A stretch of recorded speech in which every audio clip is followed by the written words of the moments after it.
Nós aqui na terra vamos mal vivendo, que a cobiça é grande e o amor pequeno. O amor divino é muito pouco amado, e é flor de uma noite o amor humano. Metade do mundo definha de fome, e a outra metade de medo da morte. A sabe a loucura do santo evangelho, tem poucos alunos que a levem a sério. Compadre Francisco. Bom dia, amigos e amigas, senhores e senhoras, povo e pova, povo de Deus, caríssimos irmãos e irmãs.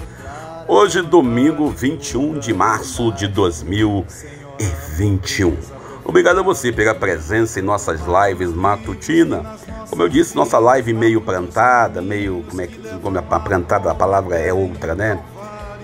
Meio ao vivo, meio gravada, né? As imagens que estamos passando em nossa timeline aí, as imagens de algumas viagens que eu fiz, né? Pelo Rio de Janeiro, cidade de Belfort Roxo, cidade de Nova Iguaçu, cidade de Japeri, cidades da Baixada Fluminense em geral, também Aparecida do Norte, São Paulo, Curitiba, né? Pinhais em Curitiba, ou Mato Grosso do Sul, Brasília, terras boas em que eu passei por uns dias, né? Por uns momentos. E também lembrando a todos e a todas que estamos vivendo o tempo da quaresma. E no tempo da quaresma estamos nos esforçando para manter o raciocínio, o juízo. Lembrando que chamar o presidente de genocida é conseguir um processo que infelizmente a gente tem que entender que agora está assim. Estamos vivendo um tempo de exceção, onde o presidente se sente ofendido quando se fala a verdade. Outro dia recebi a notícia que o presidente, coitado, vítima desses, esses plantadores de caos, a palavra é plantadores de caos, quando na verdade o presidente ele não é culpado, ele é culpado pelas suas omissões, é culpado pelas suas escolhas erradas. Mas a gente vai colocar isso no papel e analisar quem é responsável por fazer o contato com os países vizinhos para comprar vacina. Comprar vacina é obrigação do Poder Executivo. Mas a preocupação dele em colocar a culpa no STF, em colocar a culpa no grupo A, B, C, D, F, G, H e dizer eu não sou culpado, é algo assim muito interessante. Olhando ainda para esse contexto, essa semana a Maju Coutinho, aquela negra linda, maravilhosa, falou que o choro é livre. Não pegou uma fala, usou um termo infeliz.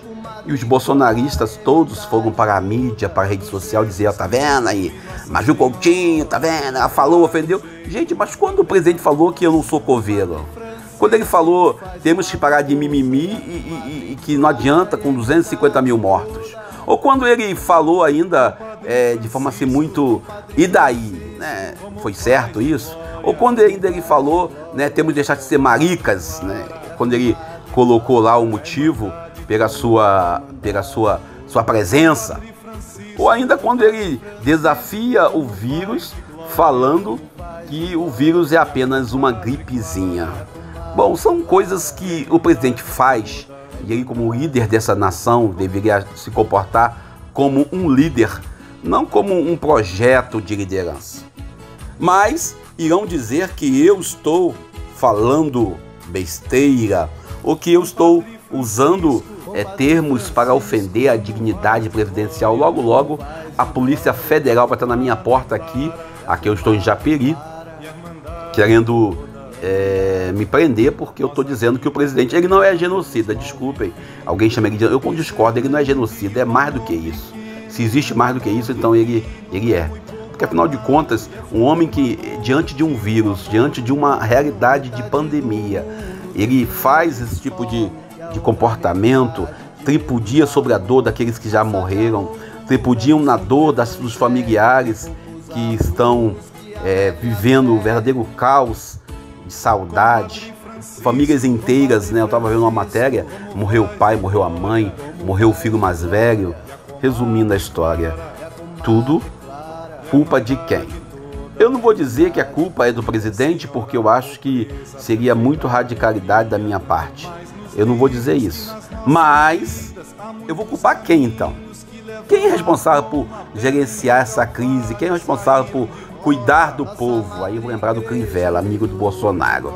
Vou cuidar do povo, né? É isso aí. Mas é aquilo, né? A culpa é minha, eu que sou culpado diante da realidade. A culpa é sua, você que votou 17, você que foi contra o Bolsonaro é culpado. O povo todo é culpado. Outro dia eu falava no carro para um amigo, eu dizia, a culpa é dos índios. Se os índios não tivessem abrido a porta para os portugueses, esse país talvez fosse outro. Deus nos abençoe e nos ajude. Lembrando que hoje é o 5º domingo da Quaresma, vamos para o Evangelho do dia. O Evangelho de hoje, o Evangelho de João, capítulo 12, versículos 20 ao 33, o Evangelho desse 5º domingo da Quaresma, nos traz uma situação real em Jerusalém, quando Jesus se apresenta e fala sobre a realidade da perda e da vitória. Ele fala sobre o grão de trigo que vai morrer. Ele traz para nós ainda, falando de um povo que queria ver Jesus, não vê-lo para segui-lo, mas vê-lo para poder conhecer esse homem fantástico chamado Jesus de Nazaré. Jesus, ele tem um gesto ligado ao jeito religioso judaico, né? Ele vai na festa da cabanada, a festa que celebrava o tempo em que o povo de Deus vivera em tendas ao longo de sua caminhada e de sua história pelo deserto, pela libertação do Egito. O interessante ainda é que o evangelista João sugere que estejamos chegado o grande momento. O Evangelho de João, no seu capítulo 2, traz aquela cena onde Jesus chega no templo e usa aquela linguagem da violência para poder dizer, olha, a minha casa do meu pai não é bagunça. O Evangelho de hoje fala sobre a necessidade de perder. Tem uma frase de uma psicóloga que diz que só sabe ganhar quem sabe perder. A gente ainda, quando criança, agora nesse tempo da Liga da Justiça, né, sendo relançada, é o mesmo filme, só com outro tempero, a gente lembra claramente que uma das frases que a gente leu nos quadrinhos, quando falava lá na década de 80, eu era bem jovem ainda, bem criança, e dizia, né, que todo fim é um novo recomeço. Foi na série Crise Infinita da Terra. Quem gosta de ler quadrinhos deve saber disso. No quadro de hoje do Evangelho, os gregos que tinham simpatizantes da fé judaica subiram a Jerusalém para adorar o Deus verdadeiro. A palavra em grego provavelmente dita é não judeu, ou seja, eles não eram da religião judaica. Pode ser que eles eram estrangeiros convertidos ao judaísmo ou simpatizantes ao modo judeu de ser. Os gregos foram a Filipe, que era de Betsaida, para tentar falar com Jesus. Betsaida quer dizer lugar de pesca, o que pode aludir à missão dos discípulos de serem pescadores de homens, como está lá em Mateus capítulo 1, versículo 17. Filipe, como toda a hierarquia existe, ele vai falar com André, e André vai a outros 2 discípulos e apresentam Jesus aos gregos.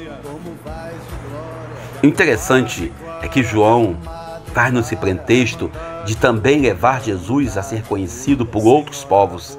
E naquele contexto, Jesus estava num grande evento, um evento nacional, celebrando a festa das cabanas, não cabanagem, como eu falei. Uma festa onde os judeus faziam memória de tudo aquilo que eles viveram. Às vezes nós não queremos lembrar de momentos ruins em nossas vidas.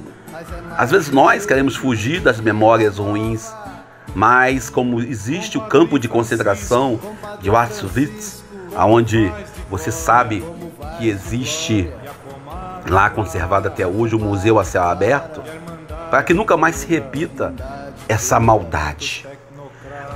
Padre Agostinho Prieto, grande amigo aqui da nossa querida Diocese de Nova Iguaçu, lembrava a gente que quem não tem memória, não volta para casa. Nós, cristãos, homens e mulheres nesse século, não podemos deixar esquecer jamais as dores passadas nesse tempo de pandemia de Covid-19. As mortes de mais de 285 mil brasileiros, homens e mulheres, jovens e adultos, idosos, pessoas de todas as classes sociais, famosos e anônimos, que estão perecendo graças a uma política genocida, uma política negacionista que estamos passando com a atual gestão no Brasil. No contexto do Evangelho, os gregos, eles vieram para adorar a Deus verdadeiro no templo, mas também queriam conhecer Jesus. Conhecer Jesus não é só conhecer uma pessoa, mas sim é conhecer também o seu projeto. Nesse tempo em que se fala de eleição em 2022, a gente tem que analisar quais são os projetos políticos, ideológicos que alguns políticos estão defendendo. Jesus é o Deus da vida. E nós, como seguidores do Deus da vida, devemos também defender a vida. O Evangelho de hoje sugere que o templo e o culto antigo, o templo e o modelo diferente daquilo que nós não somos, o modelo de combate à vida, não pode ser o modelo do cristão. Nesse tempo que somos chamados a fazer um pacto pela vida, a viver a campanha da fraternidade, diálogo, compromisso de amor. Esse tempo onde nós cristãos, homens e mulheres, jovens e adultos, idosos, crianças, somos chamados a testemunhar não apenas por testemunhar, mas testemunhar por amor. Cristo nosso Deus, Cristo nosso Senhor. O autor do quarto evangelho sugere que o templo e o culto antigo não pode ser uma prática cristã. Não matarás. É uma das frases judaicas. É uma frase plena que nós devemos seguir. O Deus da salvação quer se encontrar com todos. Por isso Jesus se encontra com os gregos e fala não só de uma glória, mas fala de morte. Por isso ele fala, se o grão de trigo não cair na terra e morrer, não poderá ressuscitar. Jesus, por outro lado, fala de uma salvação plena, de uma libertação que vem trazer uma vida nova, um alcance universal.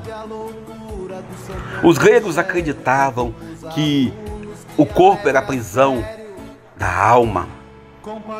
Talvez nós cristãos estejamos aprisionados a situações de vida, a situações onde somos refém. João capítulo 12, versículo 20 a 23, vem apresentando um projeto. O projeto de salvação. Um projeto pleno de libertação. O interessante é que Jesus, quando fala da morte, não fala apenas da morte como algo isolado. Ele fala também de uma nova vida, de uma ressurreição.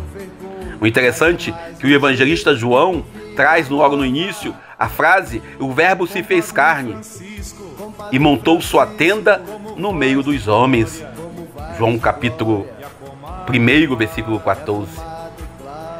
E o interessante é que o último ato de Jesus na cruz é deixar para nós esta mensagem, que é preciso entregar na mão de Deus todas as nossas dores, todos os nossos sofrimentos. Nos aproximamos da Semana Santa, nos aproximamos do Domingo de Ramos, quando o povo vai dizer: Hosana, filho de Davi, Hosana, o Deus de Israel. Com a morte de Jesus na cruz, os discípulos aprendem que o amor é sacrifício, o amor é dom total, é entrega radical. E o que nasce deste dom, desse amor, nasce uma nova humanidade. Uma humanidade que Jesus libertou da opressão judaica, da opressão de uma lei radical, extremista, de uma religiosidade hipócrita, muitas das vezes vivida em nossas comunidades, de uma prática religiosa omissa, aonde se usa linguagem técnicas ou tecnistas para poder oprimir o povão. A humanidade que venceu o egoísmo e aprendeu que a vida é para ser dada sem limite por amor. A humanidade que traz para nós uma certeza: Deus não quer ninguém sofrendo. Deus não faz ninguém sofrer. Na cruz de Jesus, nós temos uma manifestação plena de um projeto libertador. E quem quiser conhecer Jesus, jamais pode deixar de olhar o modelo dele vivido na cruz. Deus nos abençoe e nos ajude. Obrigado a você que nos ouviu até aqui. Se inscreva em nosso canal, dê um like, um dislike. Coloque a sua opinião. Se discorda de mim, tudo bem. Se concorda, tudo bem também. Que o Evangelho de hoje nos ajude a compreender. Que sejamos solidários com todos os familiares e amigos, com todos aqueles que estão no leito de hospital, os médicos, profissionais de saúde, enfermeiros, pessoal da limpeza nos hospitais, o povo da segurança pública, todos vocês que estão aí na linha de frente, combatendo a Covid-19. Que sejamos coerentes, que vivamos de verdade esse Evangelho, sabendo que é preciso fazer uma entrega total, uma entrega por amor. Quinto domingo da Quaresma. Semana que vem já estamos vivendo a Semana Santa. Vem aí o Domingo de Ramos. Que sejamos coerentes e não façamos aglomerações e que nos cuidemos. Obrigado a você por me ouvir até aqui.